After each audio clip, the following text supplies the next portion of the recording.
Hello everyone, welcome to my YouTube channel coaching मार्ग।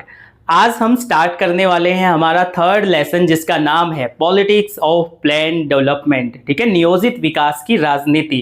अब थोड़ा सा एक बार देख लेते हैं कि ये लेसन हम क्यों पढ़ रहे हैं। देखो, फर्स्ट लेसन में जब हमने पढ़ा था कि हमारे सामने आज़ादी के जस्ट बाद 3 चैलेंजेस थे।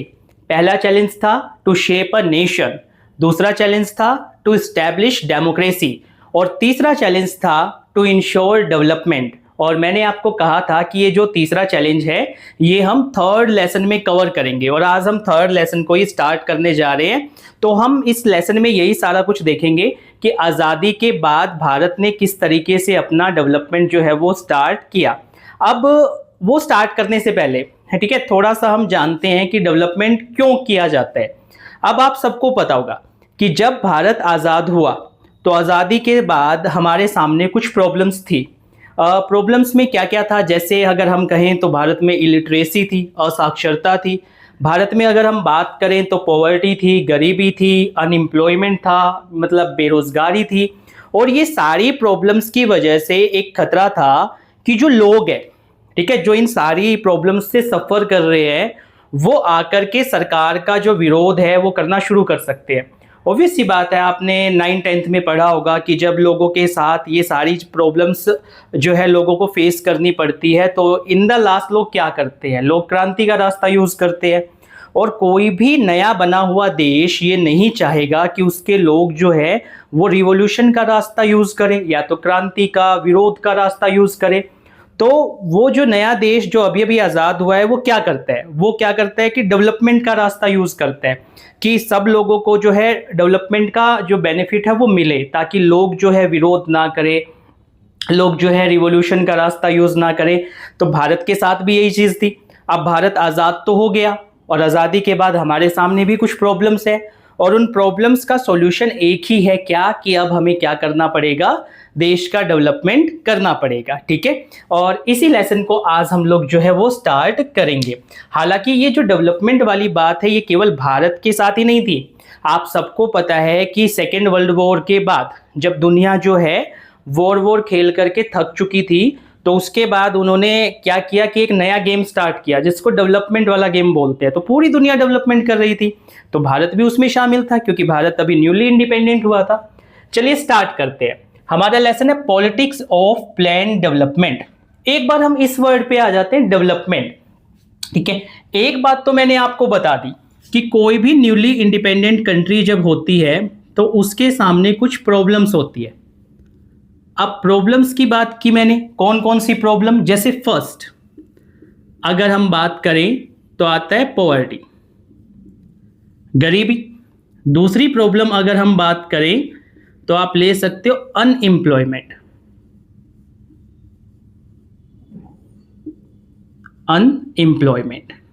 अनएम्प्लॉयमेंट के बाद अगर थर्ड पॉइंट की अगर हम बात करें तो आप शामिल कर सकते हो इसमें इलिटरेसी। ठीक है, मतलब गरीबी, बेरोजगारी, उसके साथ साथ असाक्षरता और उसके साथ साथ आप लोग जो है वो हंगर को भी शामिल कर सकते हो, भुखमरी को भी शामिल कर सकते हो। तो ये सारी प्रॉब्लम्स जो है वो इंडिया के सामने थी। अब जब हम इन सारी प्रॉब्लम्स के सॉल्यूशन की बात करते हैं कि इन सारी प्रॉब्लम्स का सॉल्यूशन क्या होगा, तो हम कहेंगे इन सारी प्रॉब्लम का एक ही सॉल्यूशन है, क्या कि हम डेवलपमेंट करें। ठीक है, डेवलपमेंट का नैरो मीनिंग जो है वो यही लिया जाता है कि भाई हम जो है देश के अंदर पैसा बढ़ाएं, देश की आर्थिक तरक्की करें। ठीक है, लेकिन यहां इस लेसन के अंदर डेवलपमेंट को लेकर के 2 पॉइंट ऑफ व्यू थे सरकार के लेवल पर। हालांकि लोगों के लिए डेवलपमेंट का मतलब अलग अलग होता है, अलग अलग व्यक्ति के लिए डेवलपमेंट का मतलब अलग अलग होता है। लेकिन जो हमारी पॉलिटिकल पार्टीज थी, जो हमारी सरकार थी, उनके लिए डेवलपमेंट का जो मीनिंग था, पहले हम थोड़ी सी बात उसकी कर लेते हैं। तो डेवलपमेंट को लेकर के जब हम बात करते हैं तो हमारे देश के अंदर कुछ लोगों का ये मानना था कि डेवलपमेंट का मतलब होता है मॉडर्नाइजेशन। मीन्स क्या, आधुनिक होना, आधुनिक होना। और जब हम कहते हैं मॉडर्न होना, आधुनिक होना, तो हमारा मतलब होता है becoming like west. It means क्या कि पश्चिमी देशों के जैसा बन जाना।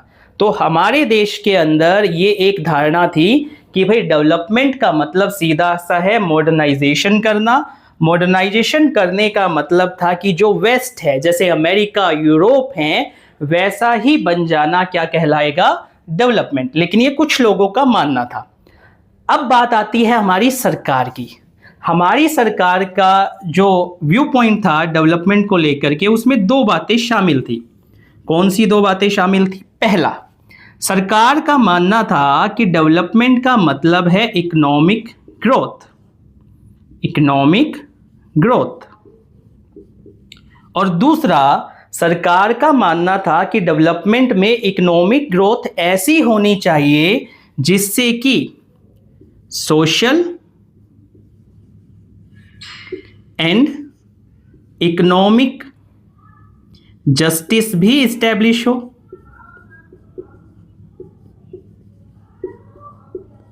अब आप कहोगे सर देखो ये तो मुश्किल बातें बना दी आपने। पहली बात तो आसान थी कि भाई पश्चिमी देशों जैसा बनना यही डेवलपमेंट है, लेकिन दूसरी बात में तो आपने दो बड़ी टर्म्स यूज कर दी, एक तो इकोनॉमिक ग्रोथ, दूसरा सोशल एंड इकोनॉमिक जस्टिस। चलो आसान बना देते हैं। इकोनॉमिक ग्रोथ का सिंपल सा मतलब था कि देश के अंदर जो प्रोडक्शन हो रहा है, चाहे वो गुड्स का हो चाहे वो सर्विसेज का हो, वस्तुओं और सेवाओं का जो उत्पादन हो रहा है उसको बढ़ा दिया जाए। ठीक है, तो आप सिंपल वे में इसको याद कर सकते हो, increase in production of goods and services. ठीक है, अब आसान बन गया कि देश के अंदर जो प्रोडक्शन है गुड्स एंड सर्विसेज का, उसको बढ़ाना इकोनॉमिक ग्रोथ है। सिंपल मामले में, सिंपल भाषा में कहो तो क्या कह सकते हो? देश के अंदर पैसा बढ़ाया जाए। दूसरा, सोशल एंड इकोनॉमिक जस्टिस। इसका बड़ा सिंपल सा मतलब है क्या? रिडक्शन किया जाए। किसका रिडक्शन? किसको कम किया जाए? इनइक्वालिटी को। ठीक है, तो आप सिंपल इसको याद कर सकते हो, रिड्यूस इनइक्वालिटी। ठीक है, चलिए जल्दी से जो हमने किया उसको एक बार समराइज कर देते हैं कि भाई आजादी के बाद हमारे सामने कुछ प्रॉब्लम्स थी। First problem, second problem, third problem. पहली पॉवर्टी, अनएम्प्लॉयमेंट, इलिटरेसी। इन सारी प्रॉब्लम्स का एक सॉल्यूशन था, वो क्या था? डेवलपमेंट, कि हमें देश का विकास करना है। अब डेवलपमेंट को लेकर के अलग अलग लोगों का व्यू पॉइंट अलग अलग होता है, क्योंकि डेवलपमेंट सबके लिए अलग अलग है। ठीक है, तो लेकिन अगर हम बात करें कि सरकार के लेवल पर या पॉलिटिकल पार्टीज के लेवल पर, तो कुछ लोगों का मानना था कि डेवलपमेंट का मतलब है मॉडर्नाइजेशन करना। ठीक है, मींस क्या? वेस्ट जैसा बनना, कि जैसे पश्चिमी देश है वैसे अगर हम बन जाएं तो हम कहेंगे कि हमारा डेवलपमेंट हो गया है। और दूसरा, हमारे जो राष्ट्रीय नेता थे, नेशनल लीडर्स थे, हमारी जो गवर्नमेंट थी, उनका मानना था कि डेवलपमेंट का जो रियल मीनिंग है उसमें दो बातें शामिल है, economic growth, social and economic justice. Economic growth का मतलब है increase in production of goods and services, कि वस्तुओं और सेवाओं का उत्पादन बढ़ाया जाए। और सोशल इकोनॉमिक जस्टिस का मतलब है कि जो इनइक्वालिटी देश के अंदर है, अमीर गरीब की जो खाई है, उसको क्या किया जाए? कम कर दिया जाए। तो इस तरीके से ये जो डेवलपमेंट का मतलब था वो हम समझते हैं कि सरकार और पॉलिटिकल पार्टीज के लेवल पे क्या था। अब एक केस स्टडी जो है इस लेसन के अंदर दी गई है, और उस केस स्टडी में ये समझाया गया है कि जो डेवलपमेंट है उसका मतलब पर्सन टू पर्सन वेरी करता है, कि हर किसी के लिए जो है डेवलपमेंट का मतलब अलग अलग होता है। और जब सबके लिए डेवलपमेंट का मतलब अलग अलग है तो हम किस चीज को डेवलपमेंट माने और उससे रिलेटेड जो डिसीजंस हैं वो लें तो लें कैसे। अब उसी केस स्टडी को हम करते हैं और उसके बाद आगे चलते हैं। चलिए देखिएगा,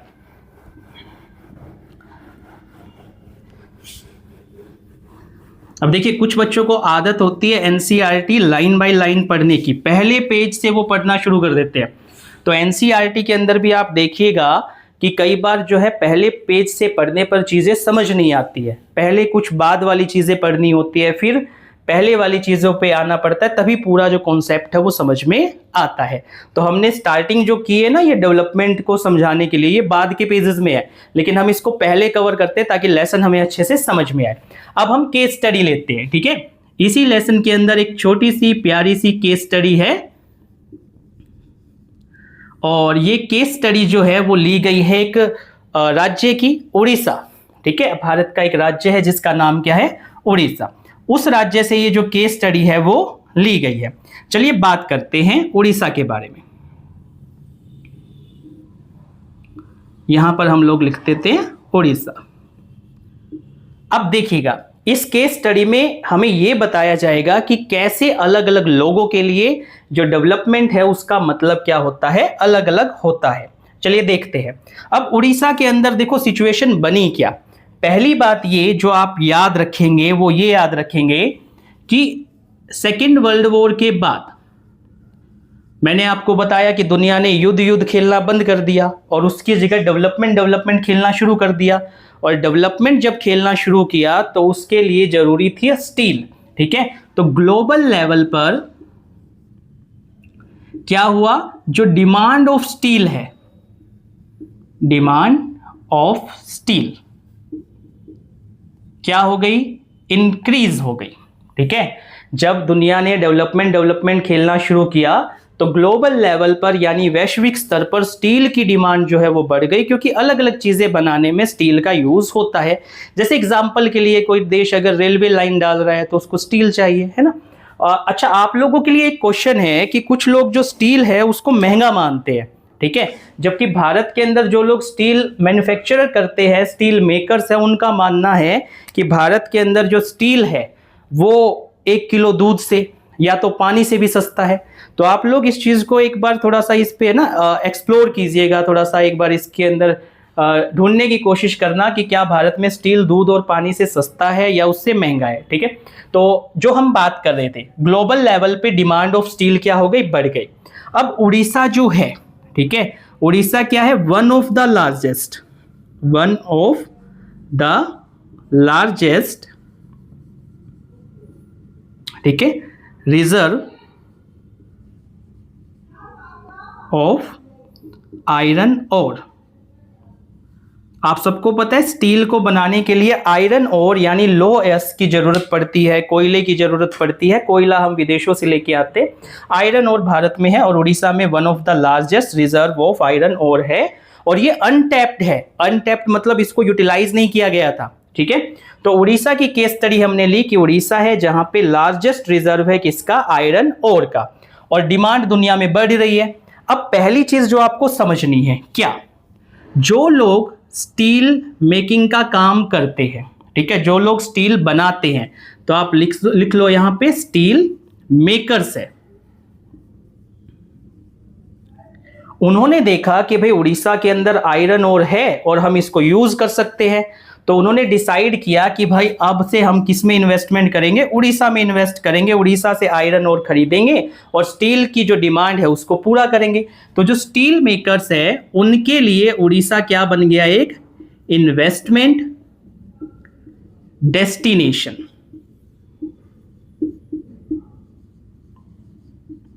क्योंकि इन्हें आयरन ओर चाहिए, आयरन ओर कहां से ला सकते हैं, उड़ीसा से ला सकते हैं, एक बात। तो ये तो हो गया इनका व्यू पॉइंट कि इनके लिए अपने डेवलपमेंट का क्या मतलब था कि आयरन ओर उड़ीसा से खरीदो, इसमें इन्वेस्ट करो और डिमांड को पूरा करो और ज्यादा पैसा जो है वो कमाओ। अब दूसरी बात, दूसरी ओर आती है उड़ीसा की स्टेट गवर्नमेंट। अब ये जो उड़ीसा की स्टेट गवर्नमेंट है, इस स्टेट गवर्नमेंट ने क्या देखा कि भाई लोग इन्वेस्ट करने के लिए तैयार है, और अगर ये इन्वेस्टमेंट हमारे यहां पे आए तो दो चीजें हमें तुरंत मिल जाएंगी। पहला क्या, कैपिटल इन्वेस्टमेंट, यानी पूंजी का निवेश होगा, उड़ीसा के अंदर पैसा आएगा, और इस पैसे के साथ साथ इंडस्ट्रीज आएंगी, तो क्या होगा, एम्प्लॉयमेंट भी जनरेट होगा। तो ये बातें होंगी किसकी, उड़ीसा की सरकार की, स्टेट गवर्नमेंट की, कि उन्हें लगा कि भाई अगर लोग जो है यहाँ पे इन्वेस्टमेंट करेंगे तो हमारे पास पैसा आएगा और उस इंडस्ट्रीज आएंगी और उनकी हेल्प से हम एम्प्लॉयमेंट जनरेट कर पाएंगे। अब तीसरी बात आती है, ये जो आयरन ओर है, इस आयरन ओर का मैक्सिमम हिस्सा कहाँ है? उन इलाकों में है जहां पे ट्राइबल लोग रहते हैं, ट्राइबल डिस्ट्रिक्ट्स में, जहां पे क्या रहती है? Tribal population.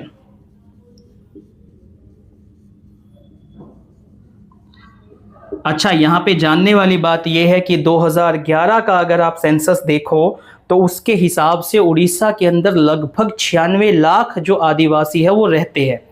भारत में आदिवासियों की संख्या के मामले में उड़ीसा तीसरे नंबर पे आता है, मध्य प्रदेश महाराष्ट्र के बाद। और लगभग देश की जो कुल आदिवासी जनसंख्या है उसका 9.17% उड़ीसा में रहता है। तो यहाँ ट्राइबल पॉपुलेशन है। अब ये जो ट्राइबल पॉपुलेशन है इसको दो चीजों का डर है, फियर है। क्या?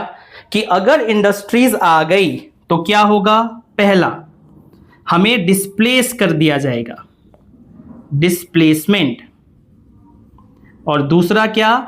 हमारी जो आजीविका है, क्योंकि ये लोग जीते कैसे हैं? जंगल, जमीन, जल की वजह से, है ना। तो लॉस ऑफ लिवलीहुड, ये दो चीजें इनको बड़ा परेशान करने लगी।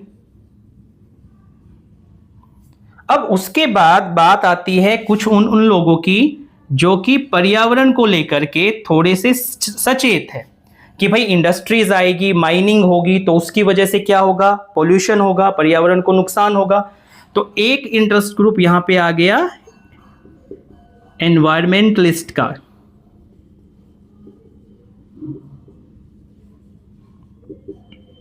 इन लोगों को चिंता किसकी है?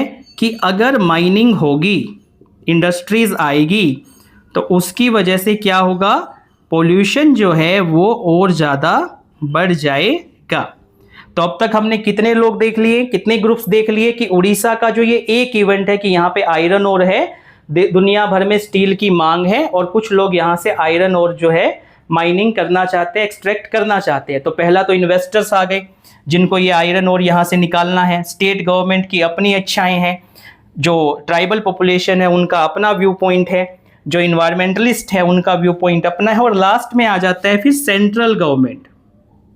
सेंट्रल गवर्नमेंट, अब हमारी जो सेंट्रल गवर्नमेंट है वो आ गई डायलेमा की स्थिति में। उसकी अपनी जो है विकट चिंता है। चिंता ये है कि अगर इंडस्ट्री को अलाउ नहीं किया, if industry is not allowed, तो क्या होगा? तो बड़ी सिंपल सी चीज होगी कि जो इन्वेस्टमेंट करने वाले लोग हैं वो डिस्करेज होंगे, यानी कि पैसा जो आना है वो बंद हो जाएगा, इन्वेस्टमेंट डिस्करेज होगा। यही बात है ना। अब ये पैसा डिस्करेज कैसे होगा? क्योंकि यहां पे ये जो उड़ीसा की महान सरकार थी ये पहले ही क्या कर चुकी थी? पहले ही जो मेकर्स थे, स्टील मेकर्स थे, चाहे वो डोमेस्टिक थे, इंटरनेशनल थे, उन स्टील मेकर्स के साथ MOU साइन करके बैठी थी। MOU का मतलब होता है मेमोरेंडम ऑफ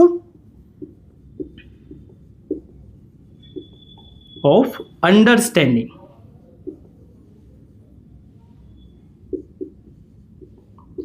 अब ये मेमोरेंडम ऑफ अंडरस्टैंडिंग अगर आप समझना चाहे तो आप बोल सकते हैं कि फॉर्मल रिटन एग्रीमेंट है ना, लिखित एक समझौता है।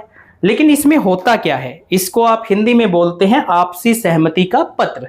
कि दो सरकारें हैं, दो से ज्यादा सरकारें हैं, कोई कंपनियां हैं, आजकल यूनिवर्सिटीज के बीच में भी होता है, तो वो आपस में मेमोरेंडम ऑफ अंडरस्टैंडिंग साइन करती है। उसका मतलब सिंपल सा है कि वो लोग कहते हैं कि भाई देखो, हम आपसी सहयोग इस मुद्दे पे कर रहे हैं और भविष्य में इस दिशा में हम आगे बढ़ेंगे। हालांकि इसका कोई लीगल वो पॉइंट नहीं होता है कि मान लो किसी ने जो है अपनी रोल को या अपनी बातों को मानने से मना कर दिया तो आप उसको अदालत में नहीं लेके जाते। जनरली यही होता है कि उसको अदालत में नहीं लेके जाया जा सकता। लेकिन एक आपसी सहमति शो करने वाला एग्रीमेंट होता है कि हम इस मुद्दे पर आपसी सहयोग करेंगे और इस दिशा में आगे बढ़ेंगे। तो उड़ीसा की गवर्नमेंट ने क्या किया था, MOU साइन कर लिया था, मेमोरेंडम ऑफ अंडरस्टैंडिंग साइन कर लिया था डोमेस्टिक और इंटरनेशनल मेकर्स के साथ, स्टील मेकर्स के साथ। और अब सेंट्रल गवर्नमेंट को ये लग रहा था कि अगर हमने अलाउ नहीं किया तो ये जो इन्वेस्टमेंट आनी है ये क्या होगी, डिस्करेज होगी, हतोत्साहित हो जाएंगे इन्वेस्टर्स, और उसकी वजह से फिर हम जो है डेवलपमेंट में पीछे रह जाएंगे। तो ये एक छोटी सी प्यारी सी जो केस स्टडी है वो यहाँ पे दी गई थी। अब आप देखो कि इस केस स्टडी के अंदर अलग अलग लोगों के अपने अपने इंटरेस्ट है। जो स्टील मेकर्स हैं उनको पैसा बनाना है, उनको प्रॉफिट चाहिए, उनको इन्वेस्टमेंट करना है, उनके लिए डेवलपमेंट का मतलब ही क्या है, प्रॉफिट लेना। जो स्टेट गवर्नमेंट है वो चाहती है कि उनके यहाँ एम्प्लॉयमेंट जनरेट हो, पैसा आए, इनका अपना इंटरेस्ट है। जो ट्राइबल पॉपुलेशन है वो चाहते हैं कि इंडस्ट्रीज ना आए, क्योंकि इंडस्ट्रीज आई तो हमें डिस्प्लेस कर देंगे, हमारी आजीविका का जो स्रोत है वो छिन जाएगा, इनका अपना व्यू पॉइंट है। इन्वायरमेंटलिस्ट जो है, जो पर्यावरणविद है, उनका अपना इंटरेस्ट है, वो चाहते हैं कि पोल्यूशन ना हो। और जो सेंट्रल गवर्नमेंट है उसकी अपनी एक व्यू पॉइंट है ना। तो जब अलग अलग लोगों के इंटरेस्ट अलग अलग होते हैं तो हर कोई चाहेगा कि उसका जो स्वार्थ है, उसका जो इंटरेस्ट है वो फुलफिल हो। और जब सभी चाहेंगे कि भाई हमारे इंटरेस्ट फुलफिल हो जाएं तो फाइनली वहां पे क्या स्टार्ट हो जाती है, पॉलिटिक्स जो है वो स्टार्ट हो जाती है। ठीक है, तो जब डेवलपमेंट को लेकर के सभी के व्यू पॉइंट जो है अलग अलग है तो वहां पे क्या स्टार्ट हो जाएगी, पॉलिटिक्स स्टार्ट हो जाएगी। तो होप सो आपको ये केस स्टडी जो है वो बड़े अच्छे से, बड़े प्यार से समझ में आ गई होगी। अब समझने वाली बात ये भी है, एक छोटा सा क्वेश्चन मैं आपको देता हूं कि आपके लिए डेवलपमेंट का क्या मतलब है ना। कि हो सकता है किसी व्यक्ति के लिए डेवलपमेंट का मतलब हो पैसा कमाना, किसी व्यक्ति के लिए डेवलपमेंट का मतलब हो जैसा हमने कहा कि अमेरिका जाना। तो इस तरीके से सबके लिए अलग अलग होते हैं, और जब सबके इंटरेस्ट अलग अलग हो तो पॉलिटिक्स जो है वो तो आनी ही है। तो इसी तरीके से क्या शुरू हो जाता है, राजनीतिक टकराव शुरू हो जाता है। ठीक है, पॉलिटिकल कॉन्टेस्टेशन स्टार्ट हो जाता है जब सबके इंटरेस्ट क्या हो, अलग अलग हो, और न केवल अलग अलग हो, आपसी टकराव वाले भी हो।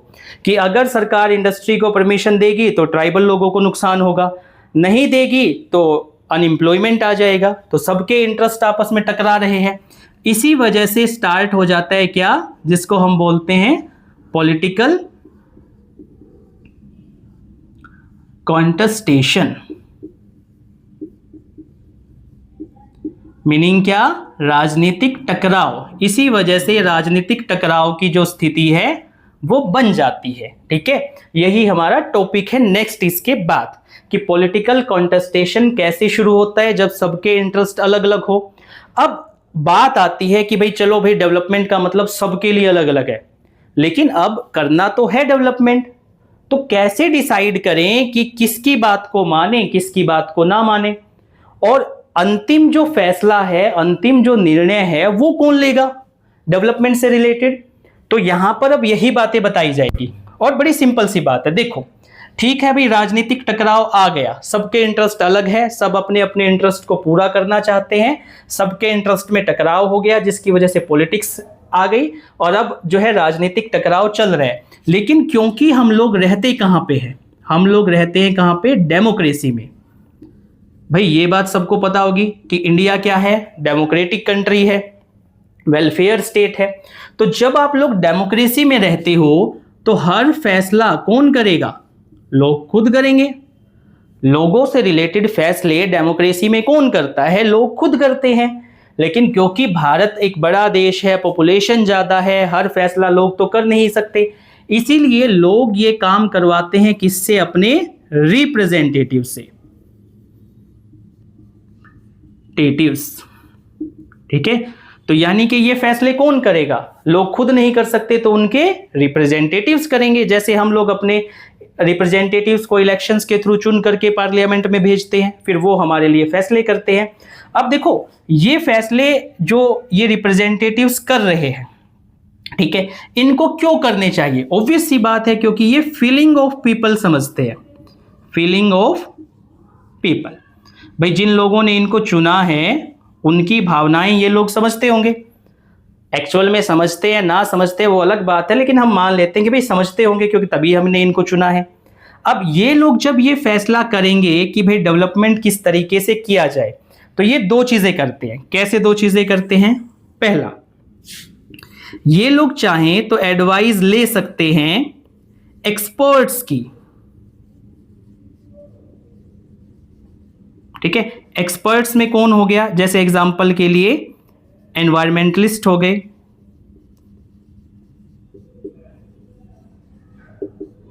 या तो इकोनॉमिस्ट हो गए।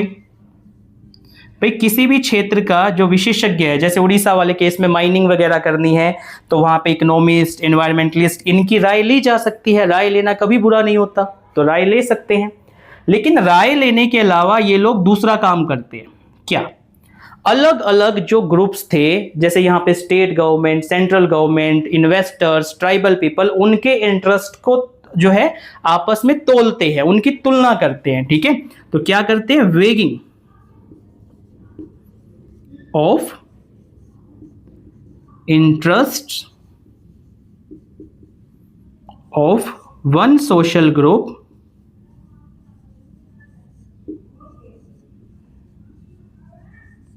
अगेंस्ट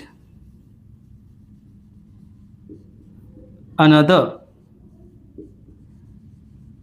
या तो क्या करते हैं? प्रेजेंट जनरेशन के जो इंटरेस्ट हैं उनकी कंपैरिजन करते हैं, उनकी तुलना करते हैं अगेंस्ट आने वाली जनरेशन्स के साथ। और इसी तरीके से ये जो राजनीतिक फैसले हैं वो होते हैं, ठीक है। तो उड़ीसा की केस स्टडी में जो हमने देखा कि लोगों के इंटरेस्ट अलग अलग है, तो फैसला कैसे लें? तो फैसला राजनीतिक होना चाहिए, ठीक है, मतलब लोगों के द्वारा लिया जाना चाहिए। लोग खुद ले नहीं सकते क्योंकि पॉपुलेशन ज़्यादा है, तो रिप्रेजेंटेटिव लेंगे क्योंकि वो लोगों की फीलिंग्स को समझते हैं।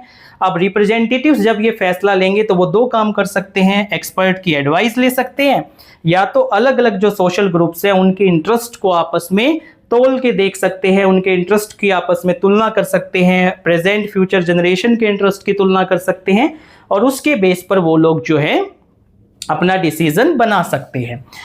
मैक्सिमम केसेस में आप देखोगे कि फैसले इसी तरीके से होते हैं। ये उड़ीसा का तो एक छोटा सा एग्जाम्पल था, और आज़ादी के बाद तो ऐसे ऐसे फैसले हमें बहुत सारे करने थे, तो इसी तरीके से वो फैसले जो हैं वो लिए जाते हैं, और इसी वजह से डेवलपमेंट जो है वो पॉलिटिक्स का मुद्दा बन जाता है। अब इसके बाद आता है, और इसके बाद जो है एक बड़ी इंटरेस्टिंग बात मैं आपको बताता हूँ। जब भी पॉलिटिकल साइंस के अंदर हम कोई भी काम करते हैं, कोई भी इवेंट होता है या कुछ नया शुरू करते हैं, तो एक बात हमेशा हमें याद रखनी है कि आप हेल्प ले सकते हो। किसकी हेल्प ले सकते हो? कि जो काम आप लोग कर रहे हो या करने जा रहे हो, क्या वैसा ही काम दुनिया के किसी और देश में हुआ है? क्या आपके सामने कोई एग्जाम्पल है? और उस एग्जाम्पल को जरूर हम लोग ऑब्जर्व करें, एक बार उसको देखें, तो हमारा काम जो है आसान हो जाता है। अब भारत को भी डेवलपमेंट करना था। अब डेवलपमेंट के लिए हम कौन सा रास्ता चुनें, कैसे करें? तो हमने दुनिया भर में देखा, और जब दुनिया भर में देखा तो हमें पता चला कि दो मॉडल्स जो हैं डेवलपमेंट के अवेलेबल है, ठीक है, जिनको हम टू मॉडल्स ऑफ इकोनॉमी बोल सकते हैं। तो दो तरह के रास्ते हमारे सामने थे। एक मॉडल था डेवलपमेंट का हमारे सामने जिसको हम लोग बोलते थे लिबरल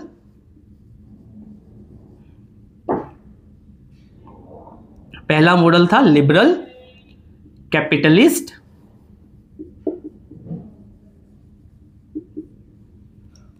मॉडल ऑफ इकोनॉमी। ये पहला मॉडल था जो हमारे सामने था। इसके बाद बात आती है फिर दूसरे मॉडल की। दूसरा जो मॉडल था वो था हमारे सामने socialist model.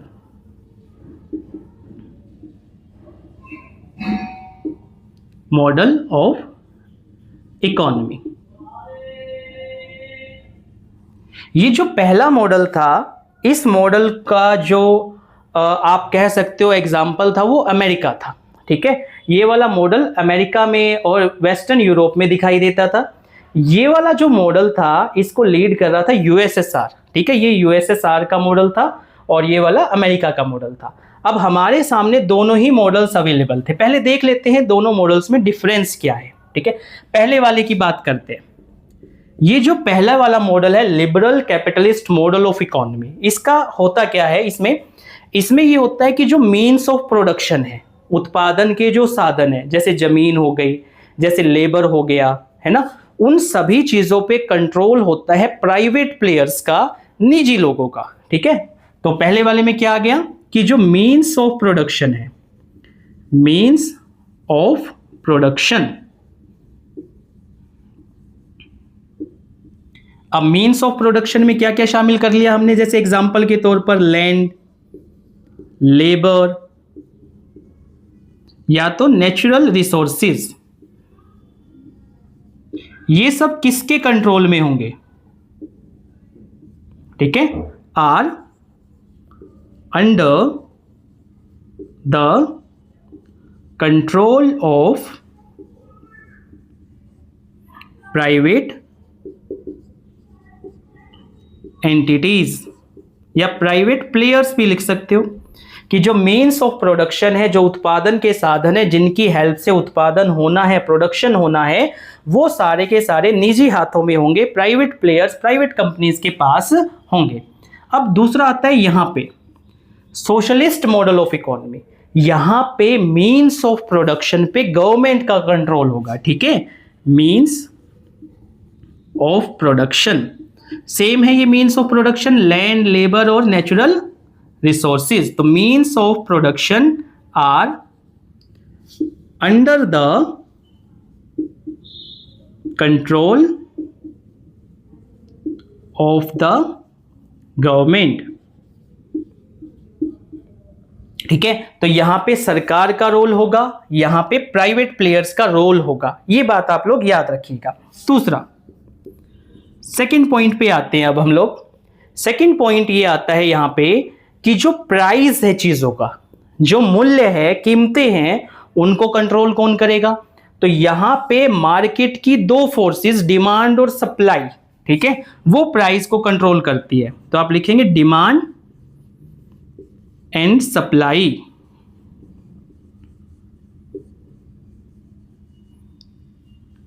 Forces control the price of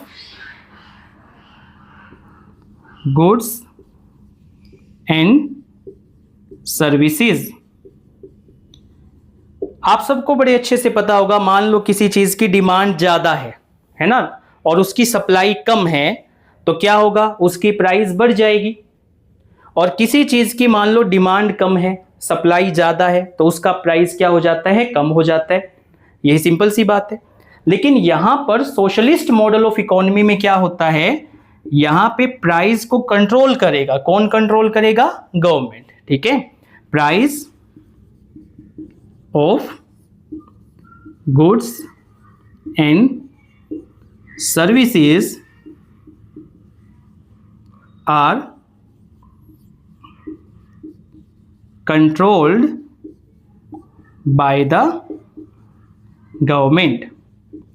जैसे एक सीधा सा आसान सा एग्जांपल मैं आपको देता हूं कि जैसे मान लो शादियों का सीजन आ गया।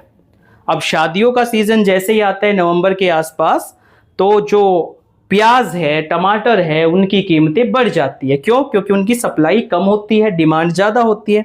शादियों के सीजन में प्याज टमाटर चाहिए ही चाहिए लोगों को दावत देने के लिए। तो जब प्याज और टमाटर की डिमांड बढ़ जाती है लेकिन उसकी सप्लाई कम होती है, तो उनका प्राइस भी क्या हो जाता है, बढ़ जाता है। उसके बाद अगर मान लो किसी चीज़ का प्राइस बढ़ गया, तो इस वाले मॉडल में क्या होता है कि सरकार या तो उसकी कीमत तय कर देती है कि कोई भी व्यक्ति इतने रुपए से ज़्यादा ये चीज़ नहीं बेचेगा, या तो सरकार क्या करती है कि उसकी सप्लाई को बढ़ाने के लिए दूसरे देशों से आयात करना शुरू कर देती है और उसकी सप्लाई को बढ़ा देती है, तो फिर उसका प्राइस क्या हो जाता है, कम हो जाता है। तो ये मामला है। ये तो हो गए दो डिफरेंस। अब तीसरे डिफरेंस पे आते हैं। यहां पे जो मेन मोटिव होता है, ठीक है, काम करने का, इस वाले मॉडल में वो होता है टू अर्न प्रॉफिट। मेन जो मोटिव है वो क्या है, टू अर्न प्रॉफिट। भाई कोई निजी कंपनी है, निजी लोग है, प्राइवेट पर्सन है, प्राइवेट कंपनी है, तो वो किस लिए काम करेगी, ज़्यादा से ज़्यादा मुनाफा, ज़्यादा से ज़्यादा पैसा कमाने के लिए। जबकि यहाँ पे जो मेन मोटिव होता है वो क्या होता है, वेलफेयर ऑफ द पब्लिक, लोगों का ज़्यादा से ज़्यादा भला करना। ये इन दोनों मॉडल्स के अंदर हमने 3 डिफरेंस कर लिए। फोर्थ पे मूव करते हैं। ये समझ में आ गए होंगे कि यहाँ पे मीन्स ऑफ प्रोडक्शन पे प्राइवेट प्लेयर्स का कंट्रोल है, डिमांड और सप्लाई से प्राइस जो है वो कंट्रोल होते हैं, और ज़्यादा से ज़्यादा मुनाफा कमाना लक्ष्य होता है। यहाँ पे जो मीन्स ऑफ प्रोडक्शन है वो गवर्नमेंट के कंट्रोल में है, गुड्स एंड सर्विसेज का जो प्राइस है वो गवर्नमेंट कंट्रोल करती है, और मेन मोटिव जो है वो लोगों का ज़्यादा से ज़्यादा भला करना है। ये 3 डिफरेंस हमारे यहाँ तक हो गए। इसको कर देते हैं अब एक बार इरेज और आगे मूव ऑन करते हैं।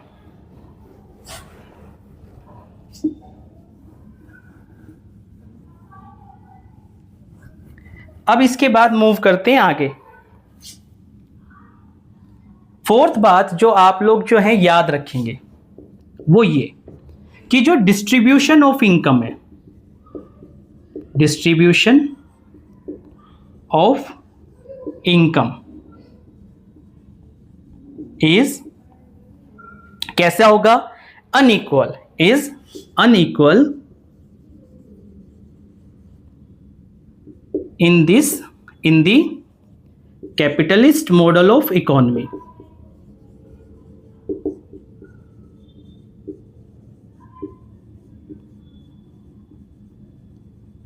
बात समझ पाए? क्योंकि इसमें मेन एम क्या है, प्रॉफिट कमाना। तो जो प्राइवेट कंपनियां हैं, प्राइवेट लोग हैं, जो व्यापारी हैं, जो बिजनेसमैन हैं, वो प्रॉफिट कमाएंगे। तो जो लाभ मिलेगा वो मजदूरों के साथ थोड़ी बांटेंगे, लोगों के साथ थोड़ी बांटेंगे। तो यहाँ पे जो डिस्ट्रीब्यूशन ऑफ इनकम है वो कैसा रहता है, अनइक्वल रहता है। जबकि यहाँ पर क्या होता है, डिस्ट्रीब्यूशन ऑफ इनकम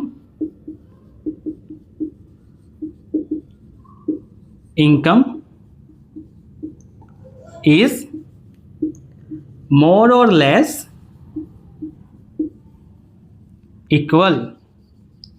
तो यहां पे क्या होता है कि जो इनकम का डिस्ट्रीब्यूशन है वो बराबर रहता है, ठीक है, थोड़ा कम ज्यादा हो सकता है लेकिन इक्वल रहता है। जो प्रॉफिट की है वो शेयरिंग होती है। क्या बात आ गई समझ में? अब 5th पॉइंट, ठीक है, यहां पे गवर्नमेंट का कोई रोल नहीं होता, ठीक है, यहां पे गवर्नमेंट का रोल लिमिटेड होता है। यहां पे गवर्नमेंट का रोल जो है वो काफी क्रूशियल होता है। लेकिन जो 5th पॉइंट है वो ये कि इस मॉडल को अगर आप देखेंगे तो ये मॉडल है यूएसए का, या तो ये मॉडल है वेस्टर्न यूरोप का,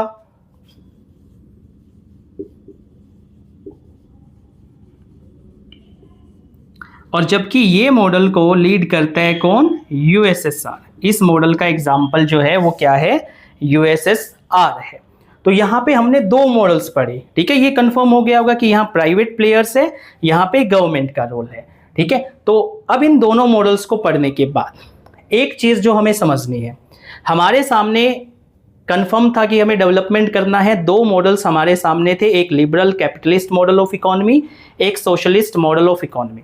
हमारे यहाँ पे कुछ जो राजनेता थे, कुछ जो पॉलिटिकल लीडर्स थे, उन्होंने कहा कि भाई अमेरिका वाला मॉडल अपनाओ क्योंकि अमेरिका में डेमोक्रेसी जो है वो स्ट्रॉन्ग है। कुछ ने कहा भाई यूएसएसआर वाला मॉडल अपनाओ क्योंकि ये मॉडल उस समय अच्छा काम कर रहा था, यूएसएसआर की स्थिति उस समय अच्छी थी। अब आप सबको आज मैं एक क्वेश्चन के साथ छोड़ के जा रहा हूं, इससे आगे का हम नेक्स्ट लेक्चर में करेंगे कि भारत ने कौन सा मॉडल जो है अपनाया डेवलपमेंट के लिए। क्या भारत ने liberal capitalist model of economy अपनाया, या तो सोशलिस्ट मॉडल ऑफ इकोनॉमी अपनाया, या तो जो भारत की विशेषता है नया प्रयोग करना, तीसरा ही रास्ता अपनाना, क्या भारत उस साइड जाएगा? इसी के साथ आज के लेक्चर को यहीं पे समाप्त करते हैं। अगर आपको लेक्चर पसंद आया हो तो मेरे चैनल को लाइक कीजिए, सब्सक्राइब कीजिए। Thank you.